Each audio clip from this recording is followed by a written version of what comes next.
This was my first one, and I have to say this was absolutely phenomenal.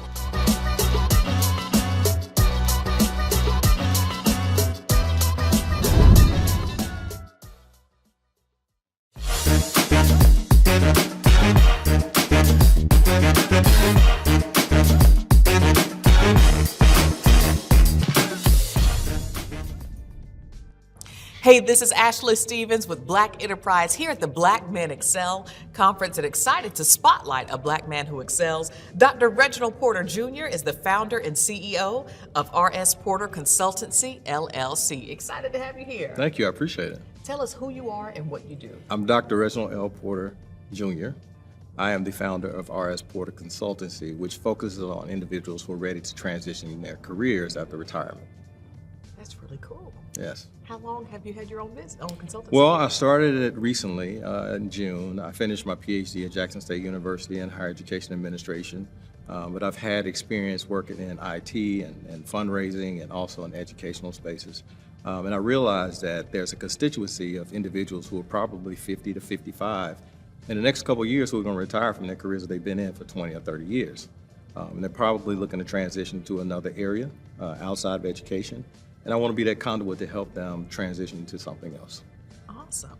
Is this a new career venture for you since retirement? Or, have you officially retired? I haven't officially retired. I'm actually still looking for my second wave of employment. But this is something that I have a passion for, and I want to do as a side career. Nice. Tell us about some advice you received earlier in your career that still sticks with you today. Yeah, I would say the best advice I probably got as an early in my career was the fact that people don't remember what you did, but they remember how you felt, how you made them feel. I've been in some very tough situations where I've had to close schools, I've had to terminate some employees, I've had to do layoffs and org restructures and things like that. But the biggest thing I did was make sure that I treated those individuals with respect, and it boded well for me. It's good. That really makes a difference, especially in times like that. Absolutely, absolutely. How important is mentorship? Mentorship is crucial, but mentorship has changed. And one of the things I've been talking to people about is that mentors used to be that you would look up to somebody who was maybe more seasoned or older. I think now mentors can be people who are younger because people have different skill sets that you can learn from. The demographic of the aging populations of boomers and Gen X's, and I'm a Gen Xer, there are things that we can learn from the younger generation, and so I think they too can be mentors. So I think it's important for anyone's career development to look for mentors, but it doesn't have to be a one-way path. I like that thought. Who were some important mentors in your life?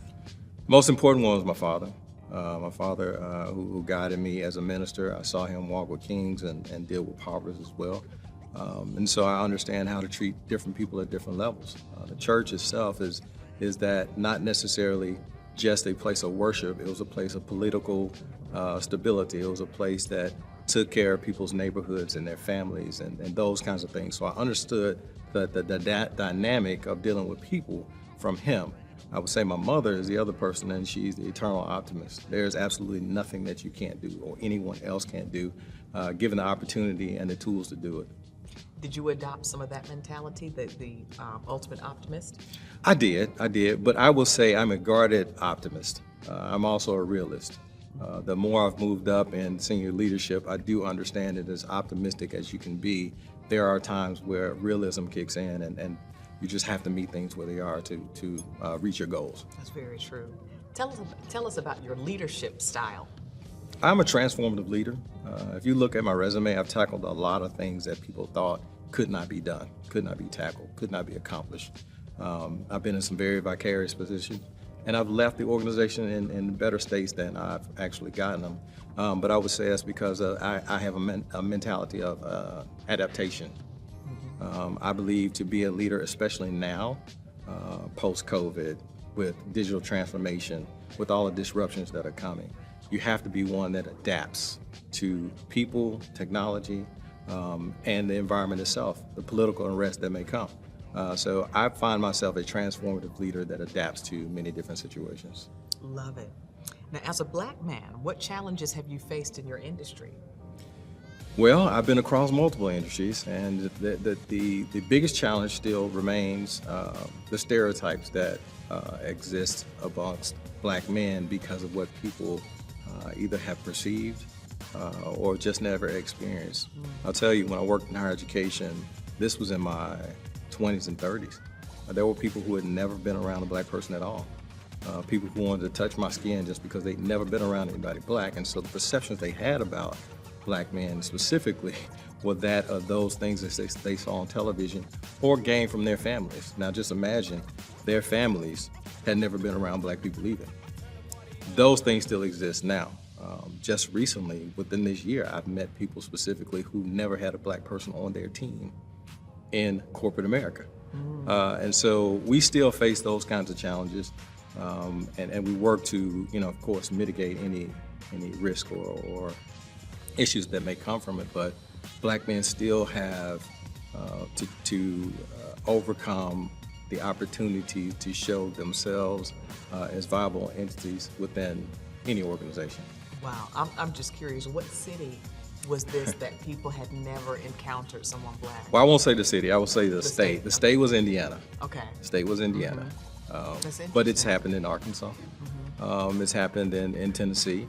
Often I've been the first in many positions, and I've heard many people here say they've been the first at a senior level. And I've been the first in lots of levels, depending on which industry I've been working in. What does that tell you about the state of America? I mean, in particular, the workforce. We have a lot of work to do. I think we have a lot of work to do. And I recently gave a speech, and in the beginning of the speech, one of the things I said was, we have to remember we didn't get out of slavery by ourselves. So as black people, I think that we need to understand that we need to reach across the table a little bit more to bring those folks along. At the same time, there still has to be that willingness of the other side to see us for who we are and what we can bring to the table. Absolutely, absolutely. Tell us about some of your wins. Well, I was part of the nation's largest educational merger of 2 school districts as chief of staff.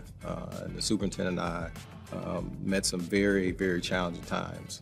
It was probably the most segregated our city had been since segregation itself. But it was mostly around the political landscape. It was around socioeconomic status. But we managed to merge 2 school districts and demerge the same 2 school districts into 6 districts within 1 year. So that was a win for me. I managed to lead a transformation effort of the #1 not-for-profit in the entire country. Right before COVID hit, we'd done everything in person. All events were in person. The transformation itself changed fundamentally how we operated from the organization and changed us into a digital platform. We never lost any revenue. As a matter of fact, we gained a bunch of revenue. And so those were wins for me. But the biggest win for me is when I hear people reach back to me and say, hey, I never would have been had it not been for the thing that you did. It may have been something big or something small, but that's what we need. We're here at a conference, a bunch of black men. We have women here too, but it's time for us to make sure that we do things for people, regardless of whether we expect to get anything back. And those are the biggest wins for me. I like that, and that's a positive mentality to adopt, personally and professionally. Absolutely, absolutely. How do you define success? I think it changes. I'm tougher on myself than a lot of people are, probably. And I get that from a lot of people. They see my accolades. I've gotten several awards. I've been able to meet with distinguished individuals. Those in a lot of people's minds were successes. Again, my success comes from other individuals achieving based on something that I had, something to contribute to their success. Got it. And lastly, what makes you a black man who excels? I'm here. I was asked to interview. That makes me someone who excels. But I think I'm a black man who excels because individuals who are like me, or individuals who I'm surrounded, the people that I grew up with in my church, they look at me as someone they can go to as a resource, someone who can make things change or move or get things done. And so in that regard, I think I'm a success because I can make things happen. Indeed, and you are making it happen. So Well, we're thank glad you. to have you here at Black Enterprise for our Black Men Excel Spotlight.